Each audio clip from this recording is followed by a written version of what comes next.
The Owl Who Was Afraid of the Dark. Ollie the owl lived high in an old oak tree at the edge of a quiet forest. During the day, golden sunlight poured through the leaves, and Ollie felt happy and safe. He watched butterflies flutter, listened to birds sing, and blinked sleepily in the warm light. But when the sun began to set, Ollie's stomach twisted, because Ollie had a secret. He was afraid of the dark. For an owl, that was a very big problem. Every evening, the other owls stretched their wings excitedly.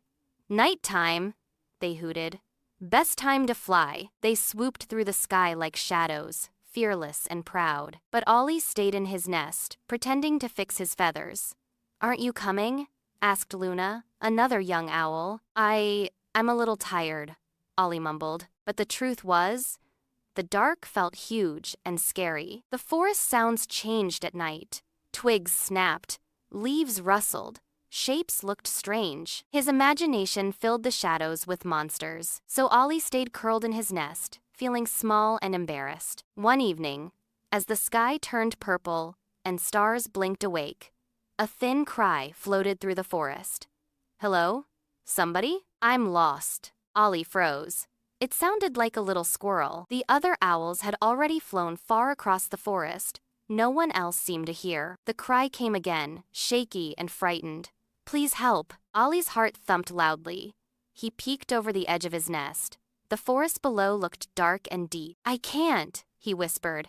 "It's too scary." But then he imagined the tiny squirrel alone, shivering and lost. That felt even worse than his fear. Ollie took a shaky breath. "Okay, just a little flight," he told himself. He opened his wings. They trembled. He looked up instead of down, focusing on the moon. Its soft silver light spilled across the trees like a gentle blanket. "I'll follow the moonlight," he said. He pushed off the branch. For a moment, fear rushed through him like cold wind.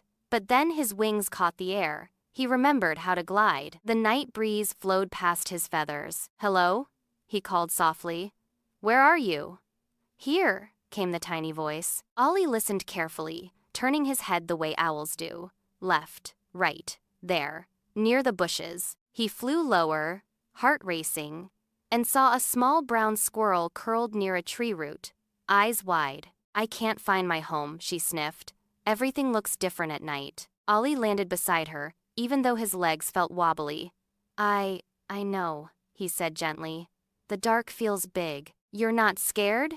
she asked. Ollie hesitated. Then he said, "I am, but I'm here anyway." The squirrel smiled a tiny bit. Ollie looked up at the sky again. "See the bright moon? Your nest is near the tall pine that touches the moon from our view. I'll fly above and you follow below." Step by step, hop by hop, they moved through the forest. Ollie focused on the moonlight, the stars, and the sound of the squirrel's paws in the leaves. The dark still existed, but it didn't feel as powerful. Finally, they reached a tall pine tree. A squirrel family rushed down. "You found her!" they cheered. The little squirrel hugged Ollie's leg. "Thank you. You're very brave." Ollie blinked. "I was scared the whole time." She grinned.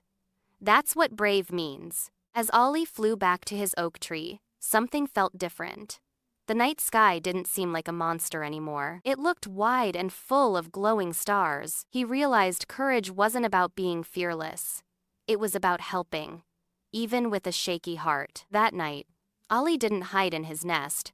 He sat on the branch, watching the moon, feeling proud. Lesson: being brave means facing your fears, even when you feel scared. Please like and subscribe to my channel.